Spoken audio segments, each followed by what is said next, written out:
Okay, let's dive right into the electric energy from these recent NBA games. Yeah, some really captivating stuff happening on the court. Absolutely. We saw some amazing matchups. And for you listening, we've kind of sifted through it all to, pull out the really interesting insights. That's right. We're looking past just the final scores here. We've got 5 games lined up. Timberwolves and Grizzlies, Bucks versus Pelicans, Nets versus Hawks, Pistons versus Knicks, and Pacers versus Cavaliers. Quite a slate. And what jumps out straight away is just the sheer variety in how these games finished up. Some blowouts, some real nail biters. Exactly. So our mission for this deep dive is to get beyond just who won or lost. We want to understand the drivers behind these results, the big moments, the strategies. What it might signal going forward. Precisely. So where do we kick off? Maybe that Timberwolves-Grizzlies game?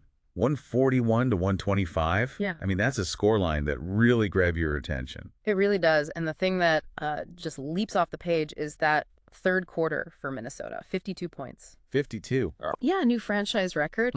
That kind of offensive explosion, that sudden surge, it can just completely take the wind out of an opponent's sails. You could see it wasn't just luck either. Their ball movement seemed much crisper in that stretch. Totally. They were creating so many good looks. And leading that charge, it had to be Anthony Edwards, right? Sure. He had a monster game. Oh, yeah. 44 points overall, and he dropped 18 of those right in that record-breaking third quarter. That's just individual dominance taking over. It really is. Yeah. Now, the Grizzlies, Ja Morant put up numbers, but they were missing Jalen Wells. How big a factor was his absence, you think? Could they have slowed Edwards down otherwise? Well, that's the big question, isn't it? I mean, Edwards was clearly dialed in, sort of in his zone. But yeah, not having Wells, their main perimeter defender, that definitely hurt Memphis. Right. It limited their options. Edwards and the Wolves could just attack those mismatches, and Memphis didn't really have an answer. So the takeaway there is just the sheer power of a team suddenly catching fire offensively. Definitely. And it really underlines how missing even one key defender can cascade, especially against a star player having a night like that. Okay, good point. Let's shift gears. How about the Bucks and the Pelicans? Milwaukee wins that one pretty handily, 136-111. That's 6 straight wins for them now. Yeah, they are rolling. And this game, I think, really highlighted the Bucks' overall strength as a team. Even with Giannis's triple-double streak ending. Exactly. That ended. But what stood out was their depth. It wasn't just Giannis carrying them. You had guys like Gary Trent Jr. stepping up, making big plays on both ends. So contributions across the board. Right. And their defense stayed solid even when the bench guys were in. That let the starters rest without really losing control of the game. Sounds like a team really clicking. Balanced scoring, solid D. The Pelicans kind of ran into a buzzsaw. They did. And you have to factor in the Pelicans' injury situation, too. They were seriously shorthanded. Yeah, I saw that mentioned something like 11 players out. That's got to be tough. It's a massive disadvantage. It throws off everything, rotations, chemistry, executing your game plan. Against a deep, talented team like the Bucks, those injuries get magnified. Makes sense. So this game, for me, it really shows how vital that team depth and just consistent performance are. Sometimes it's not about one star, it's the whole unit overcoming challenges. Yeah, the collective strength winning out. Okay, let's look at another one, maybe a bit more lopsided. Hawks beating the Nets, 133-109. Atlanta's offense looked really potent there. Oh, absolutely. Super efficient. They shot, 57% from the field? 57%. That's tough to beat. It really is. Makes it incredibly hard for any defense. And the story there was Zachary Risacker. Season high, 38 points for him. Wow, 38. A season high. That's the kind of performance that can really boost a player and the team's confidence, too. For sure. And you still had Trae Young doing his thing, 24 points, 12 assists, a nice double-double. So, real synergy on offense for the Hawks. It just seemed like too much for Brooklyn to handle. What allowed Atlanta to be so effective, do you think? Was it play calling, guys just hitting shots? Probably a mix. Their ball movement looked good. They were finding open shots. And Risacker, well, he was just feeling it, knocking everything down. And Young setting the table, as usual. Yeah, his playmaking is always key. But it does raise questions about the Nets' defense in that game. They just couldn't seem to slow the Hawks down or get consistent stops. But for the listener, the takeaway is maybe the sheer impact of that high-efficiency offense. Right. When a team shoots that well with multiple guys contributing, it's a huge mountain to climb for the other team. Okay, moving on. Let's talk Pistons and Knicks. Detroit gets the win, 115-106. This one felt maybe a bit surprising. Some even mentioned it as a potential playoff preview. Yeah, that adds an interesting wrinkle, doesn't it? Especially with playoff implications. On paper, you might lean towards the Knicks. Right. But the Pistons pulled it off. What stood out? Cade Cunningham. He was fantastic for Detroit. 36 points, 8 assists.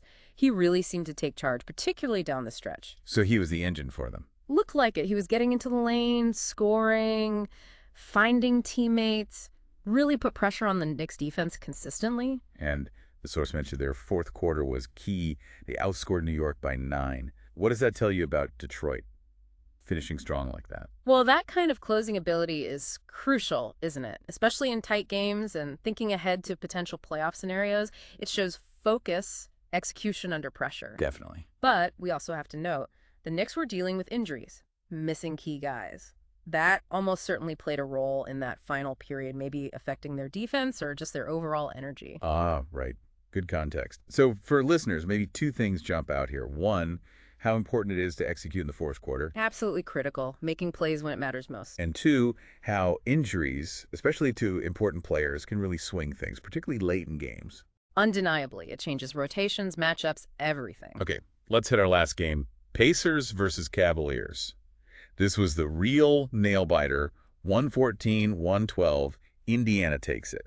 Sounds like a massive win for the Pacers. Why so significant? Huge. Absolutely huge for Indiana. Because that win locked up home court advantage for them in the first round of the East playoff. Ah, okay. That's a big deal. It really is. Playing those initial games at home, the crowd, the familiarity, it's a tangible advantage heading into the postseason, can definitely provide a boost. And who led the way for them? Tyrese Halliburton again, right? Another strong showing. Yep, Halliburton was stellar. He's really become the leader for that team. It's not just his scoring, either. His playmaking. Exactly. His vision, how he controls the pace, finds open guys. He makes smart plays, especially in crunch time. But what's interesting here is the Cavs rested guys, didn't they? 4 starters out. Right. That's what makes this game fascinating. Cleveland rests 4 starters, gives their bench heavy minutes, and they still almost won. Took it right down to the wire. Wow. That says a lot about Cleveland's depth, doesn't it? It really does. Shows they've got reliable guys further down the roster who can step in and compete hard. But in the end, Indiana held on. They made the plays they needed to make in those final moments. They did. Showed real composure, executed under that intense pressure. That's often the difference maker. So the takeaway here, obviously the value of getting that home court advantage, that's concrete. Definitely a major strategic plus. But also maybe the importance of bench performance. Seeing Cleveland's reserves step up like that, even in a loss.